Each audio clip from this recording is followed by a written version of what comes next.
Merhaba arkadaşlar, kanalımıza hoş geldiniz.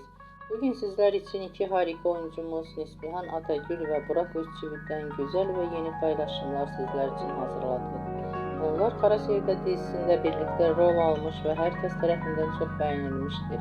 Biz de sizler için onların güzel fotolarını hazırladık. Bu videoların devamlı gelmesini istiyorsanız kanalımıza abone olup yorum yazmayı unutmayın. Herkese teşekkürler.